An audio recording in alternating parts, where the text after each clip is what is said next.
So you what are you working on here, Todd? I'm working on the sculpture for our second Goblin puppet. First one is finished, or the casting is finished here, so this is how it comes out of the mold.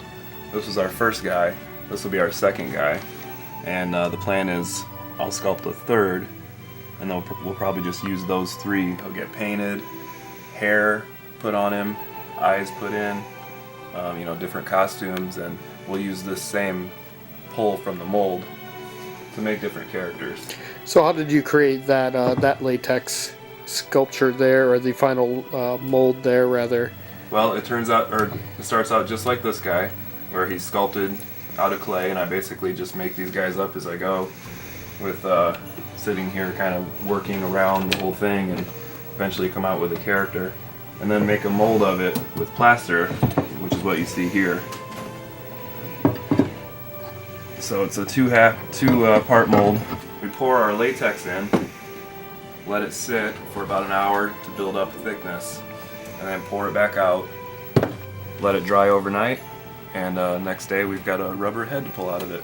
What are some other things you're working on with your WADA workshop? WADA workshop, we've got THROBBIT ears going. This is what Bryce will be wearing. We've got dweeb ears.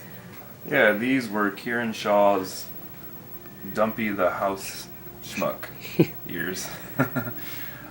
They were sculpted originally for Harvey Putter, and we found that since I sculpted them big to look goofy on Kieran, that they actually worked well for the dweebs, and we didn't need to go through the whole process of making new dweeb ears. So what's it been like working on this project? It's fun. I'm glad to be involved in something again and be working again and actually being productive. So every week I come over and work on something, and I usually take something with me to finish at home and bring back finished. That's what happened with the mold. That's what will happen with this guy.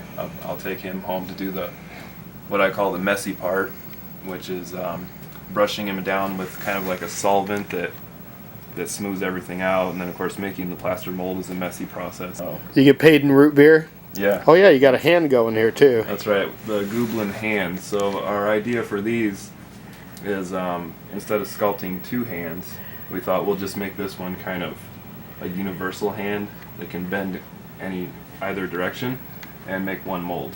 Excellent. We'll be looking forward to more updates and seeing the progress of all this cool stuff. And Todd Davis and the WADA Workshop. Thanks.